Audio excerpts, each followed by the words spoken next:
We will now discuss three fundamental concepts of statics, which are objects, forces, and coordinate systems.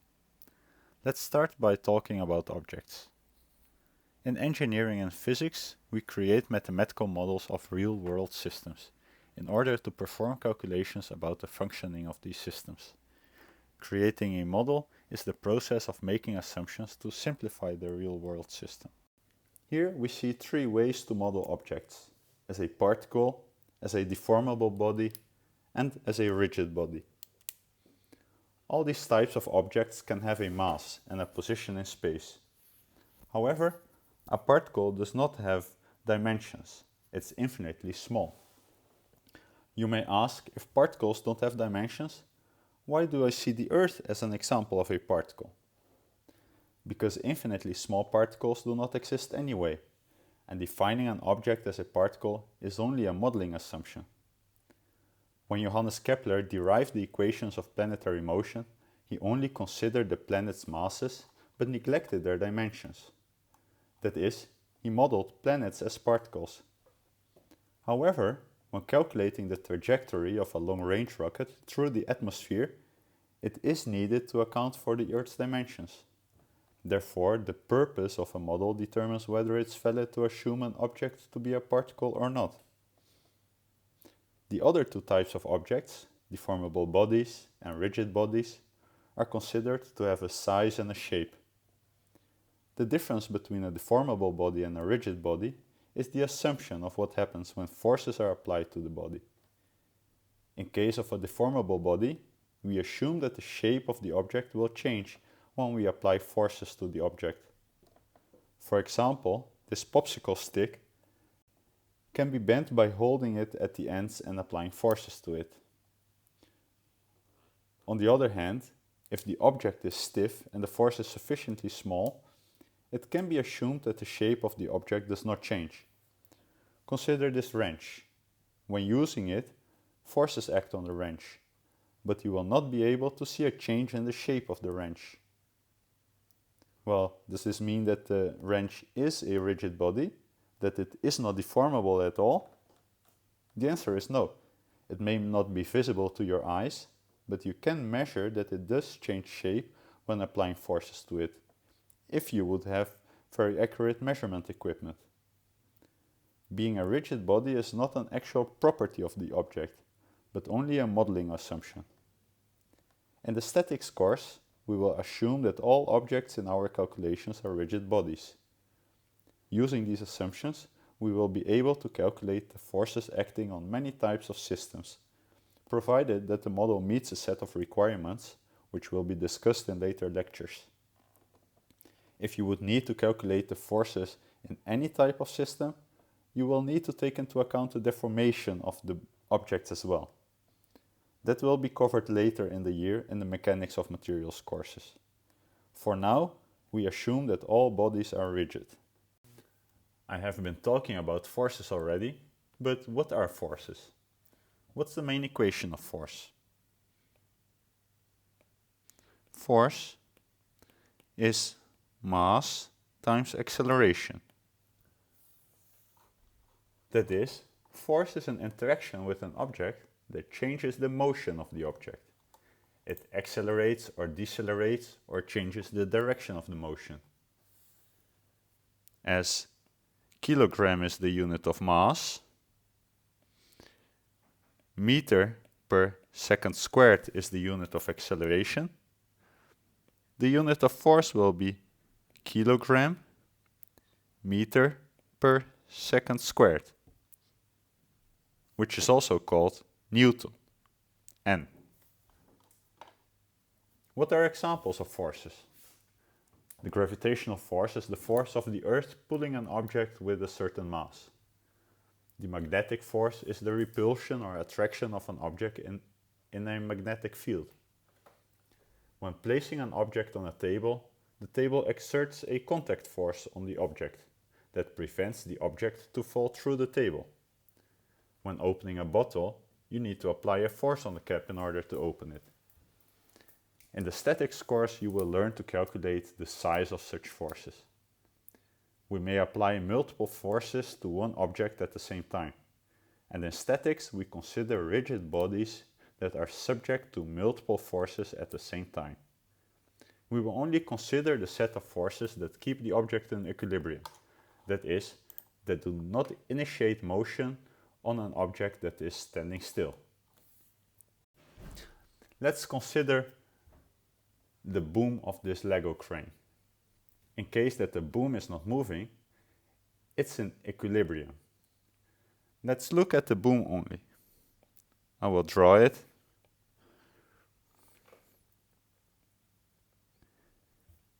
Here's a sketch of the boom. And we will neglect all other components of the crane. But these components do interact with the boom, as they apply a force on the boom. So let's have a look at the forces on these booms. First, let's detect at which location a force is applied on the boom. Here at the top we have a certain weight hanging on the boom. Then here we have a connection of the hydraulic system, and here at the bottom there will be a hinge. So there are 3 positions in the boom where a force is applied. At this top position, at the halfway position, and somewhere down here. At these locations, something is either pulling or pushing on the boom. We can draw these forces with arrows, indicating the direction in which the force acts. The length of the arrow indicates the size of the force. For now, I will neglect the weight of the boom itself and assume that the weight of the load is much larger than the weight of the boom itself, for simplicity of the explanation. So let's see what are the forces on the boom. At first we have a certain weight, and the weight is acting downwards in gravity direction. Then there will be 2 other forces as well. And by following the statics course, you will learn how to determine the size and the direction of these forces. So in this case, you will learn why the force at the center position will be directed in the direction of this hydraulic component. So it will act on this direction, and you will also be able to tell why this force will be larger than the force which is caused by the load at the tip of the boom. And then finally there will also be a force at the bottom hinge, and it will be something like this. Now I have drawn 3 forces on the boom. Each force acts at a certain position, so there's a certain position on the boom where the force is applied to the boom. It has a direction, which is represented by the direction of the arrow, and it has a magnitude, which is represented by the length of the arrow. In the statics course, you will learn to calculate the direction and the size of the unknown forces in such a system. Now, let's have a look at the concept of a coordinate system.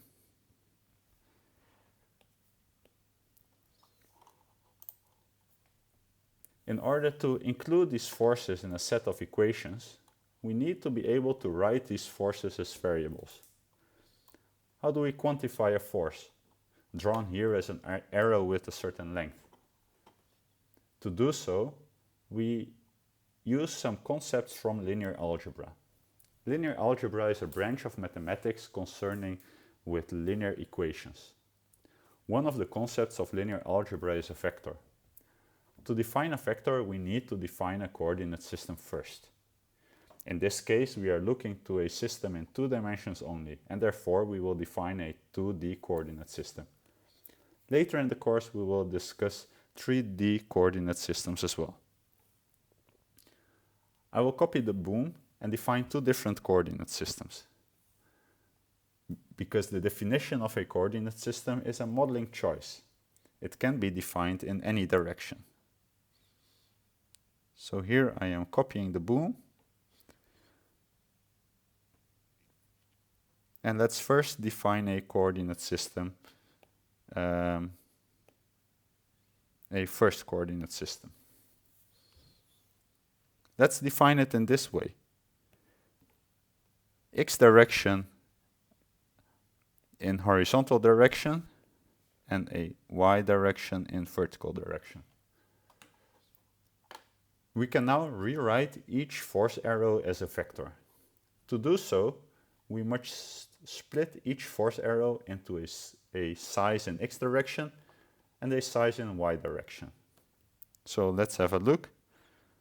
For each force vector, we can see the length in X direction and the length in Y direction. If we call the first point A, the second point B, and the third point C, the first point has no length in X direction, but has a certain length in Y direction.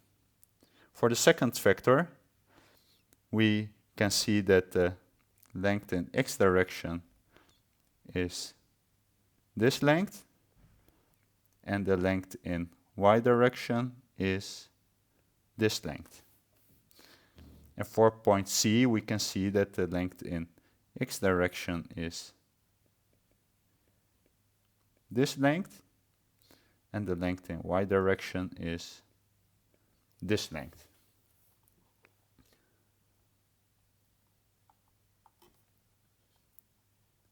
And now we can write each of these forces as a vector. So we can say if this force is Fa,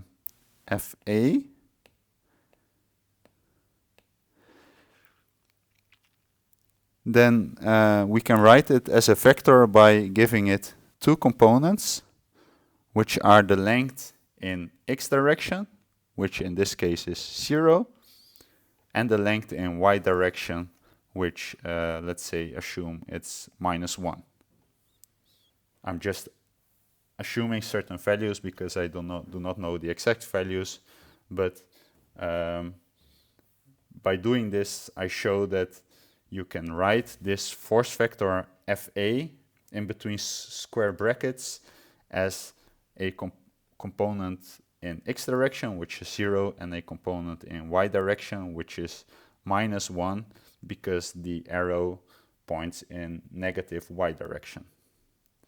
For the Fb force, we can say the force in B direction, it also has two components. The first one is the length in X direction. It points in the negative X direction, so assume it's something like -1. And in Y direction, it points in positive Y direction, so I have defined my coordinate system with Y direction upwards, so it also has a certain length, so let's assume it's 2. And then we can also write the force on point C as a vector. It has two components, so let's say that the component in X direction is 1, and it's pointing in positive X direction, and in Y direction it's pointing in negative Y direction, so it may be -1. What we have done now is that we have decomposed these force vectors into components that are directed in the direction of the coordinate system that we have defined. We can now also define all these components separately. So for example, if we look at point C, we can say the length of this component is Fc pointing in X direction. So there's a comma here, which is equal to 1. And this component is Fc pointing in Y direction, has the length -1. So this is a notation that we will use in the statics course. So for example, for point A, this would mean that Fa in X direction is equal to 0, and Fa in Y direction is equal to -1. So by using this decomposition, we can write the size of the force in all the directions. The definition of a coordinate system is a choice. We always have to choose a coordinate system. These forces are now defined in this coordinate system with x in horizontal direction, y in vertical direction, which is quite often a fine choice. But however, sometimes it may be helpful to define a different orientation of the coordinate system. So let's define another coordinate system to see the effect of the choice on the force vectors. So let's go to the copy of this boom and define a new coordinate system.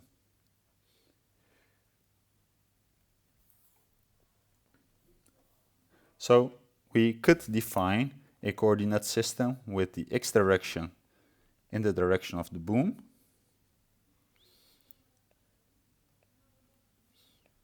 and the y direction in a direction perpendicular to this direction. This is just another choice. So in this case, we will have to decompose the forces differently. So we will have components which are oriented in the direction of the boom,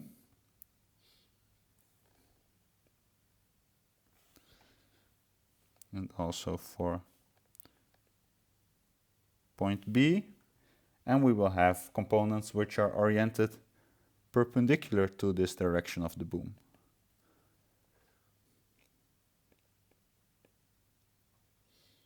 And here there may be a very small component, but there may be a component perpendicular to this direction, which means that if we would write the size of these force vectors, the values that we will have will be much different. So in this case, Fa will have some positive value in x direction and some negative value in y direction. So let's say 1 minus 1. So the choice of the coordinate system determines the values of our force components. And the main thing is that we have to do it consistently, and by doing it consistently we will be able to write our equations and solve these forces, but it is a modeling choice. We have now discussed the key concepts of object models, how to write and decompose forces, and how to define a coordinate system.